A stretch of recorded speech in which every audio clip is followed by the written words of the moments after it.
Hey, Mom. Dad is saying something.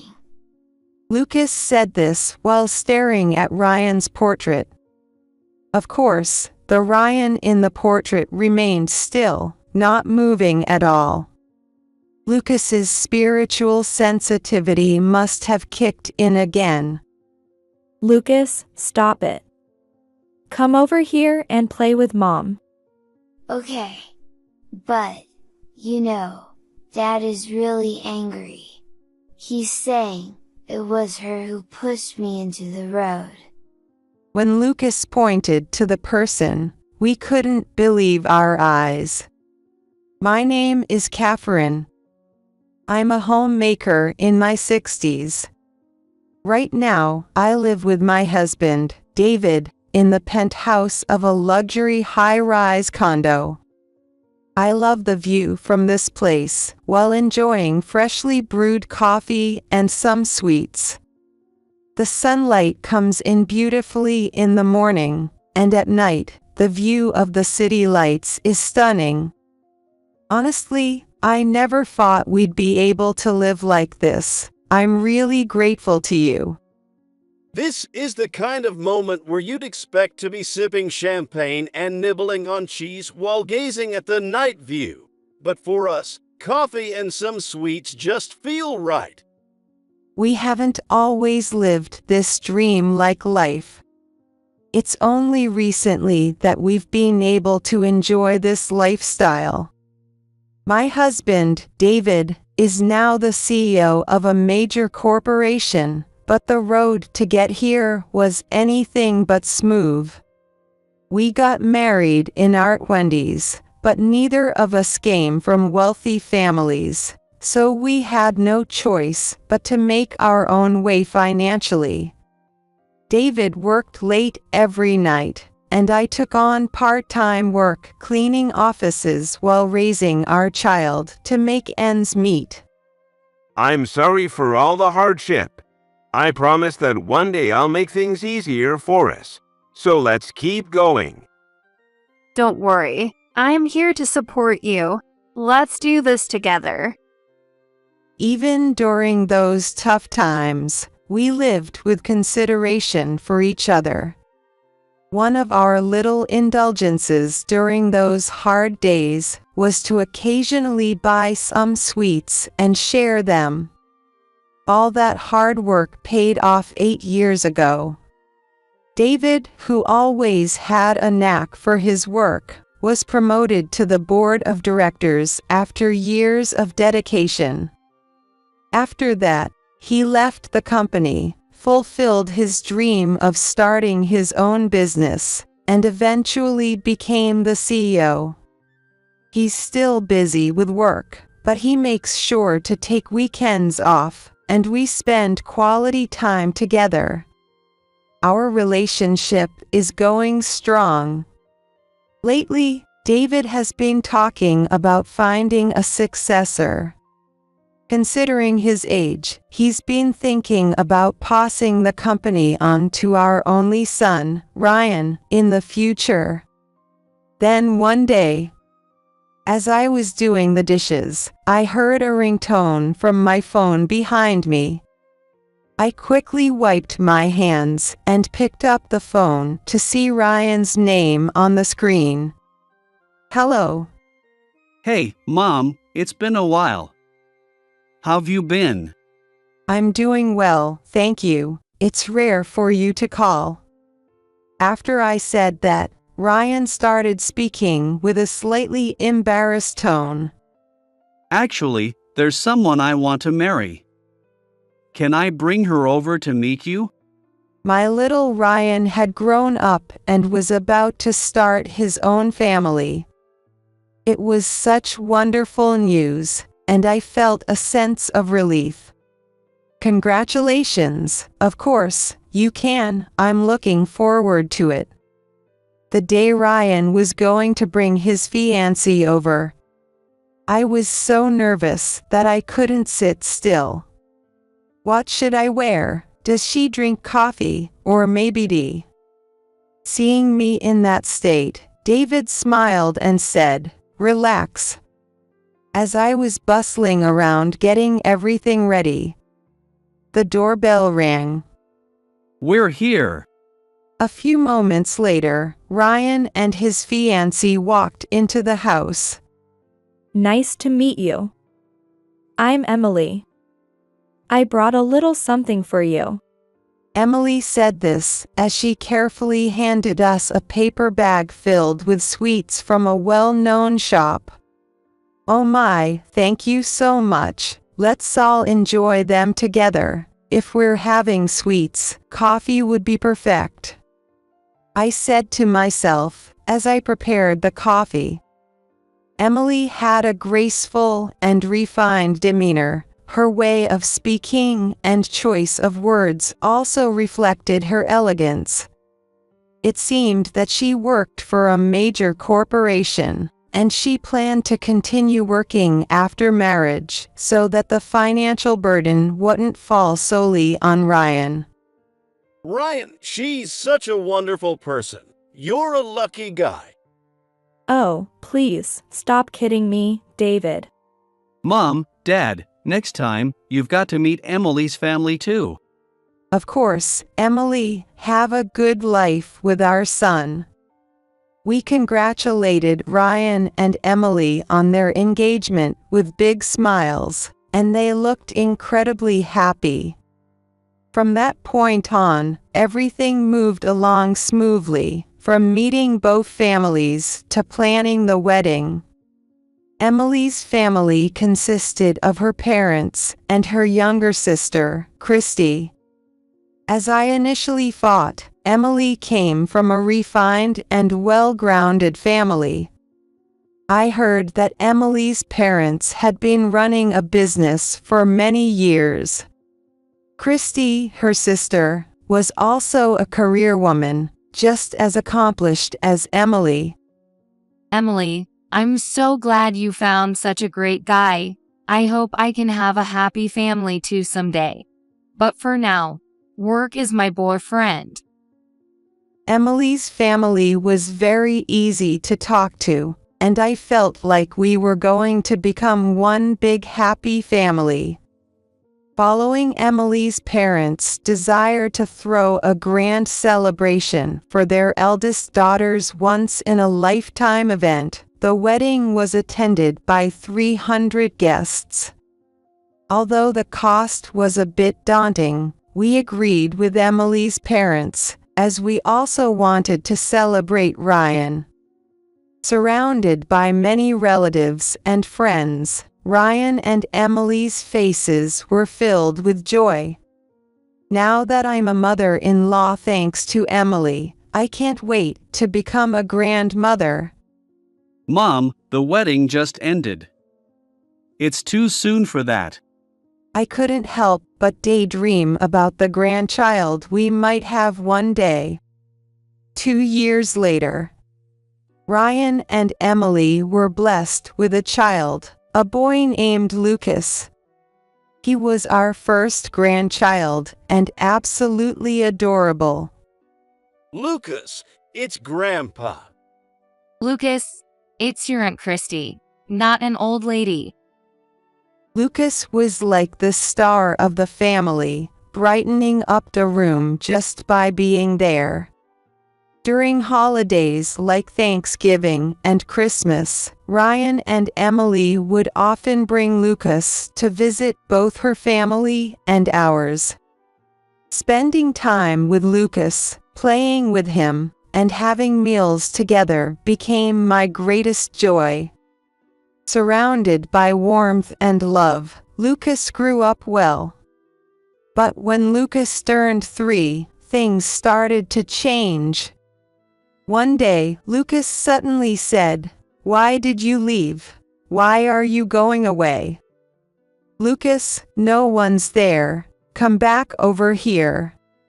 I gently pulled Lucas back as he walked towards the empty balcony, talking to someone who wasn't there. What could this be? Puzzled, I asked Emily, "Hey, has this ever happened before, where he seems to be talking to someone invisible?" Yes, it's been happening more often lately. I was worried and took him to see the doctors, but they said nothing was wrong.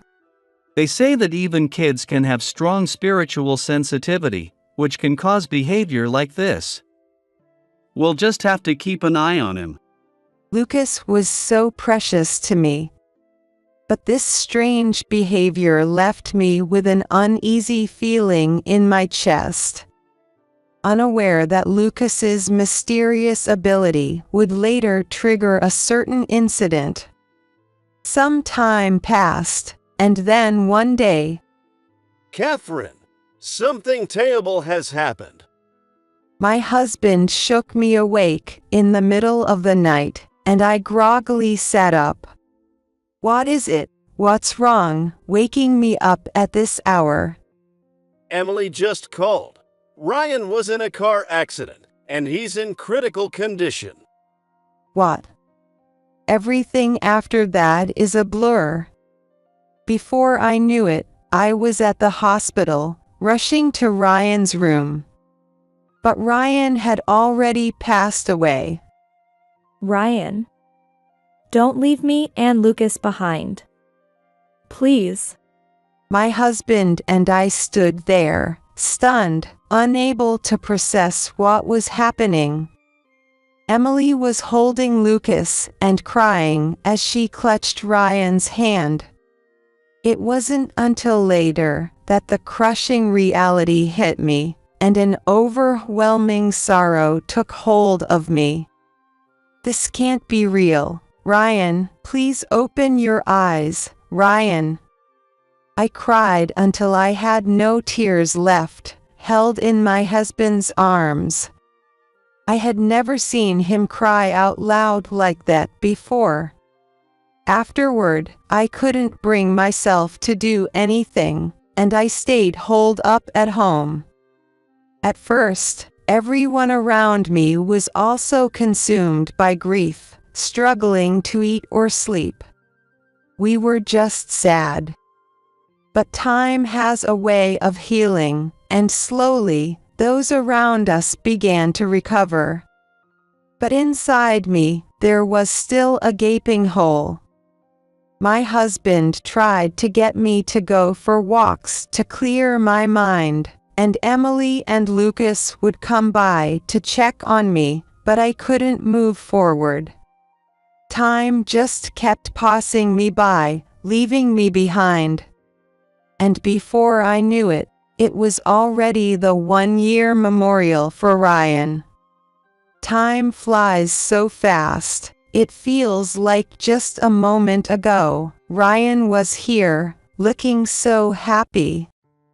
After the memorial service, I finally had a chance to talk with Emily's parents and Christy, whom I hadn't seen in a while. Losing such a wonderful young man must have been incredibly painful, but I'm sure he's watching over us from above. That's probably true. He was always such a bright child. If there's anything we can do, please don't hesitate to let us know. Thank you, but I know Emily is the one suffering the most. Emily glanced at Ryan's portrait. Thanks. Indeed, the time I spent with Ryan and Lucas was truly joyful. Ryan was the kind of person who hugged us every day. He really was a wonderful man. You're so lucky, Emily. It was the first time since the wedding that everyone was laughing together. The calm atmosphere was starting to ease my heart when Lucas suddenly began to act strangely. He stared intently at Ryan's portrait, then looked around nervously, unable to settle down. Lucas was mumbling something to himself. Lucas. Hey, Mom. Dad is saying something. Lucas said this while staring at Ryan's portrait. Of course, the Ryan in the portrait remained still, not moving at all. It must have been Lucas's spiritual sensitivity acting up again. I didn't think much of it. Lucas, stop it. Come over here and play with Mom. Okay. But, Dad is really angry. Angry, Ryan, Lucas, what is Dad angry about? Then Lucas suddenly stood up and walked toward someone. The next words out of his mouth were unbelievable. He says it was her who pushed him into the road. When Lucas pointed at the person, we couldn't believe our eyes. What?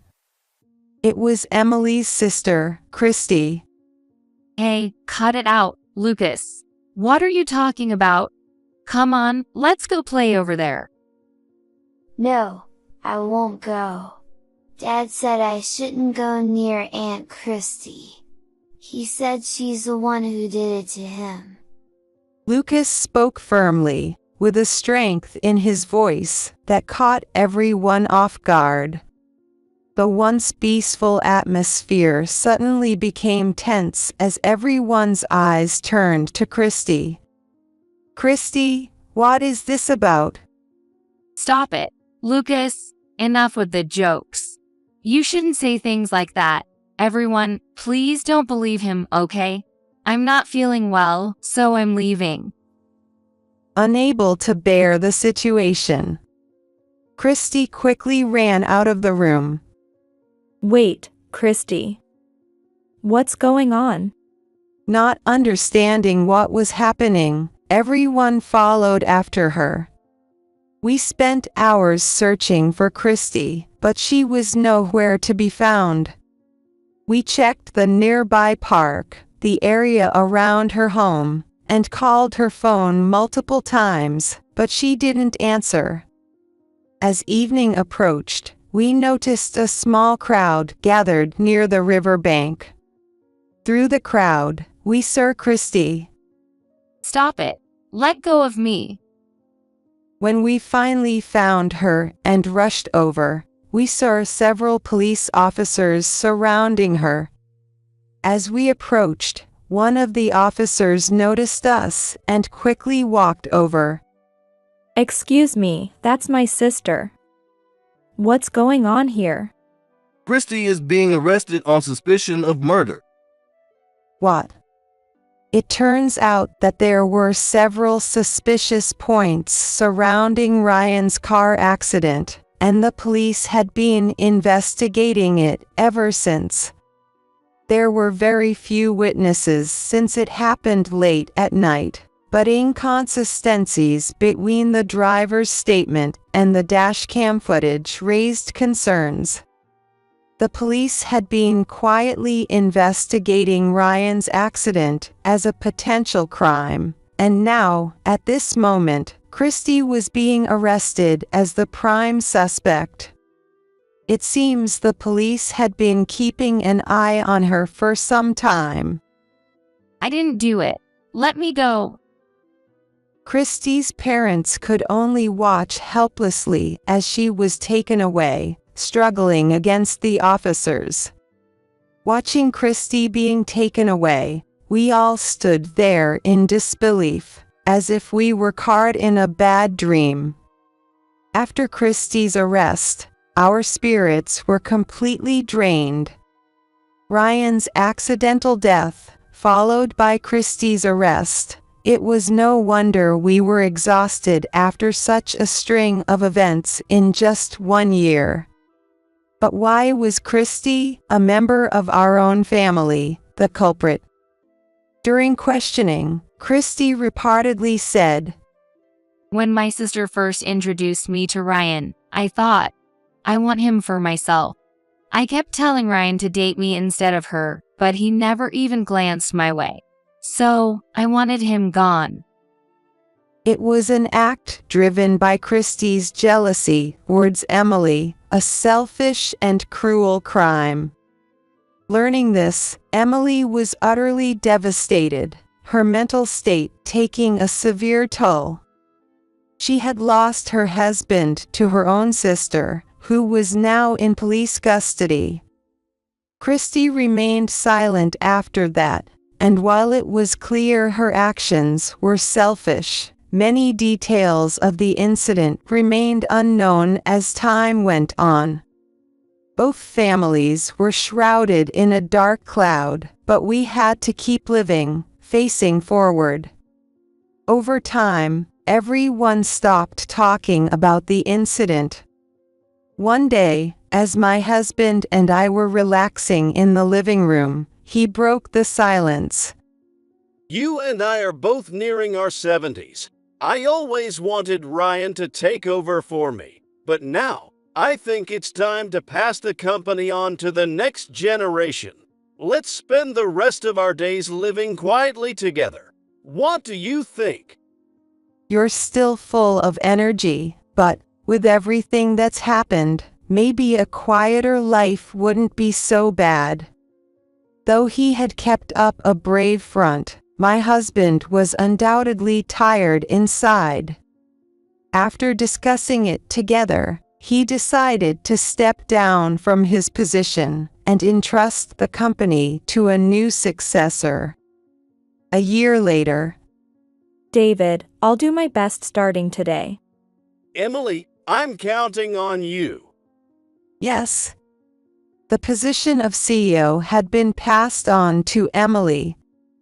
And with that, we decided to start living together as a family of 4, my husband, Emily, Lucas, and I. Catherine, I really appreciate you looking after Lucas. It's no problem. I'm sure work is going to be tough for you now, Emily. We're happy to spend time with Lucas, so please lean on us. Thank you so much. After Ryan's death and Christy's arrest, Emily was plagued with guilt and constantly expressed her desire to help us in any way she could. So when she heard about my husband's retirement, she volunteered herself as the next CEO. There was some opposition from the company, but with my husband's strong recommendation, Emily was chosen. Emily threw herself into her work every day, while my husband and I took care of Lucas. It was like a second round of parenting for us. Grandpa, Grandma, we have a sports day at school soon, so you have to come watch. Oh, really? Then I'll make sure to pack all your favorite foods for lunch to cheer you on. Yeah. Make sure to include an omelet. Oh, and there's a dance, too. I wonder if I'll dance well? Those moments of conversation were filled with happiness. Emily worked diligently as the new CEO, and my husband finally felt at peace, saying, leaving the company in Emily's hands was the right choice. Now I can truly retire. The company was stable, and my husband was finally able to rest his mind. But that happiness didn't last long. Emily started coming home late every night, and even on weekends, she was always out, so we hardly saw her anymore. There were times when I asked her to stay home more often, but Emily would always refuse. I'm sorry, but I have a meeting with a client, so I'll be late. I'm going on a business trip, so please take care of Lucas for the next 3 days. She would leave Lucas with us, and not think twice about it. There were even more nights when she came home drunk. Emily, you're drinking too much. This is every night now. You need to be more careful. Oh, come on. I was entertaining clients. It's part of the job. She slurred her words, clearly intoxicated. My husband and I would exchange looks and sigh in frustration. Then one day, when the company was on a break. We were in the living room, and Lucas started muttering something strange again. Dad, don't be mad. Don't be mad at Mom. Lucas was holding his ears, his face twisted in discomfort. Lucas, are you hearing Ryan's voice again? Yeah, Dad's really angry. But I can't understand what he's saying. Maybe he's mad at Mom for coming home drunk every night. No, it's not that. Dad's scary. Ryan was angry. Something bad might be happening again. Feeling a deep sense of unease, I couldn't shake the feeling that something was wrong with Emily lately. Following my intuition, I contacted a private investigator and asked them to look into Emily. They investigated everything. Emily's actions after leaving the house, her supposed business trips, and the restaurants where she had meetings. A week later, a report from the investigator arrived. The results were shocking. Emily wasn't doing her job as CEO properly. Instead, she was embezzling company funds and spending wildly on men. She would book luxury hotels with men under the guise of business trips and charge everything to the company's credit card. She was also splurging on designer goods. At night, she would go from one host club to another, spending enormous amounts of money. And that wasn't all. Emily was also sending the company's money to her parents, allowing them to live lavishly. Her parents, who were supposed to be running a business, had actually abandoned it after Emily became CEO. With the money Emily provided, they bought a new house, a new car, and were living in luxury. We had rarely visited Emily's parents, so we have no idea this was happening.